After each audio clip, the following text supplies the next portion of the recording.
माणक जी देखिए, बॉन्ड के इलेक्टोरल बॉन्ड के मामले में कुल 3000 कंपनियों ने बॉन्ड परचेज किए और उन्होंने अलग अलग पार्टियों को डोनेशंस दिए हैं।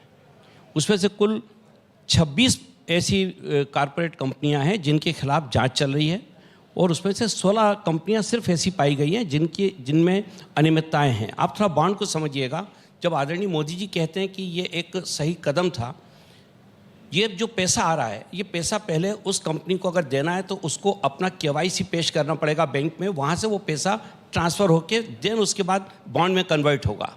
अब जब कंपनी जी जो घाटे में चल रही थी कंपनी, मैं बता रहा हूँ ना, वो ये जांच कौन करेगा? ये जांच करेगा इनकम टैक्स, क्योंकि वो जिन कंपनियों ने पैसा दिया है, चूँकि उनके खाते से गया है तो उनको किसी भी हालत में अपने बैलेंस शीट में उसको रखना पड़ेगा। जब बैलेंस शीट में वो रखेंगे तो पता लगेगा कि वो पैसा अगर घाटे में थे तो कहाँ से उनके पास पैसा आया, और वो पैसा मेन स्ट्रीम पे आ जाता है। यहाँ तक बात बिल्कुल सच है। जांच कर रहा है इसकी? ईडी तो जब जांच हो रही है। नहीं, जब आप इनकम टैक्स में कोई भी रिटर्न फाइल करते हैं तो नेचुरल प्रोसेस में जांच होती है उसकी जानकारी नहीं, ना बिल्कुल नहीं। मैं आपसे ये जो कंपनी घाटे में चल रही है, बिल्कुल नहीं, एक मिनट, चाहे घाटे में चल रही है, चाहे प्रॉफिट में चल रही हो, उसको अपना इनकम टैक्स में रिटर्न सबमिट करना ही होगा। रिटर्न सबमिट करना होता है ना, ये थोड़े फायदे का 1/3 कंपनी को चंदा क्यों दिया, ना ये थोड़े बताना होता है। नहीं, बताना पड़ेगा, क्योंकि वो जो पैसा जा रहा है, मानिक जी, जो पैसा जा रहा है वो बैंक के थ्रू जा रहा है। जब बैंक का ट्रांजैक्शन होगा तो उसको आपको मेंशन करना पड़ेगा। सर, ये तो आम आदमी भी सोचेगा, कॉमन सेंस की बात है। जो कंपनी घाटे में चल रही है वो सैकड़ों हजारों करोड़ चंदा, वो एक अलग पहलू है। मुद्दा ये है ना राजनीतिक दल को कैसे दे सकते? ना देखिए, आप समझिएगा, वही असली पहलू है। दो अलग अलग पहलू हैं। एक ये कि घाटे में जो कंपनी थी उसने पैसा दिया, और एक ये कि कंपनियों ने पैसा दिया। ये दोनों चीजें बैलेंस शीट में आएंगी। अच्छा, एक चीज और बताइए, उनसे पूछा जाएगा कि पैसा आपके पास कहां से आया, बताइए। और मैंने तो इस पर खुलकर लिखा भी है। क्या वाकई बृजमोहन जी, जिस कंपनी के खिलाफ, जिस उद्योगपति के खिलाफ सरकारी एजेंसियों की जांच या केस चल रहे हो, उससे सरकार चलाने वाली रूलिंग पार्टी को चंदा लेना चाहिए? लिया और जांच बंद हो गया। ये बिल्कुल लिया भी और जांच बंद भी हो गया। ये बिल्कुल ठीक बात है, लेकिन चंदा देने वाली जो संस्था होती है वो पॉलिटिकल पार्टी के खाते में दे रही है। इसकी जानकारी सरकार को नहीं होती है। इसके लिए आदरणीय मोदी जी को ना इस मामले में रूलिंग पार्टी और सरकार, आप कह रहे हैं आपको भी संगत का असर है। जब से भाजपा में गए हैं झूठ बोलना शुरू कर दिए हैं। अगर हम एक किसी भी मामले में अगर सत्यता से बात करेंगे तो मैं सोचता हूँ ज़्यादा बेहतर होगा। आदरणीय प्रधानमंत्री जी को यह नहीं पता लग सकता कि आज उनकी पार्टी को चंदा किसने दिया है। ये बात जानकारी बाद में आती है। ऐसा नहीं है कि प्रधानमंत्री लगातार बैठे हुए वो रिसीव करने के लिए। तो आरोप लगाना बहुत आसान है, लेकिन इसकी सत्यता को जब हम परखते हैं आलोक शर्मा, तो लगता है कि चीजें संभव नहीं है इस प्रकार से। एक बात और कहना चाहता हूँ, अगर 20 सेकंड लीजिए और लीजिए। मैं इतनी बात ये कहना चाहता हूँ, अगर जिन राजनीतिक दलों को चंदा मिला है, अगर उनको लगता है कि उन्होंने ऐसी कंपनियों से पैसा मिला है जो नैतिक नहीं है, वापस कर दें। एक भी पॉलिटिकल पार्टी सामने नहीं आई, आलोक शर्मा जी की पार्टी सामने नहीं आई। आना चाहिए।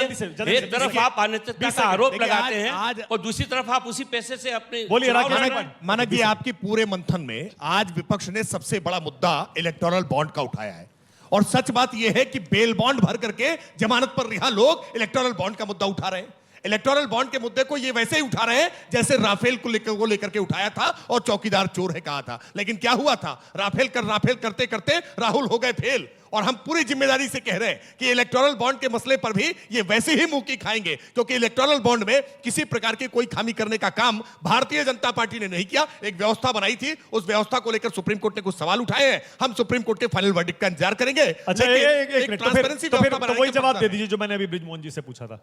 जिस कंपनी पर, उद्योगपति पर केस चल रहे हो सरकारी एजेंसियों के, सरकार चलाने वाली रूलिंग पार्टी को उससे चंदा लेना चाहिए क्या? नहीं, मुझे लगता है कि जब तक किसी के बारे में जांच चल रही हो तो भारत का संविधान, भारत के तहत बने हुए कानून ये कहते हैं कि जांच से कोई व्यक्ति दोषी नहीं हो जाता। जांच के दौरान चंदा ले सकते हैं? बिल्कुल लेना चाहिए, कोई समस्या नहीं है। मुझे लगता है जांच रोक भी देना चाहिए। बात समझिए, पूरी बात सुन लीजिए। अगर जांच के बाद वो निर्दोष साबित हो गया तो तो क्या करेंगे? और क्या convict उसका हो गया चंदा- तो? निश्चित तौर पे अगर आरोप तो यही है कि इसके जांच के आधार दौरान पर पैसा लेके क्या- जांच मानने प्रभावित हो नहीं। सकती क्या है। इसके आधार पर क्या उसको किसी तरह का कोई रिलैक्सेशन मिला है? क्या इसके आधार पर किसी जांच एजेंसी ने जांच इसकी रुक कौन गई करती है। इसकी जांच कौन करेगा? निश्चित किसकी भी जांच होगी। कौन करेगा? जैसे जांच उसकी हो रही थी कंपनी की, वैसे ही इस आरोप की भी जांच होगी और आखिरकार हुई ना इलेक्टोरल बॉन्ड बोलिए, को लेकर के आलोक ये जी, बोलिए, आलोक आई ना बातें देखिए निकल के सामने। आलोक जी। बहुत बड़े बड़े सवाल हैं, इसीलिए सुप्रीम कोर्ट ने इस निर्णय को बदला और कहा कि यह संवैधानिक तरीका था।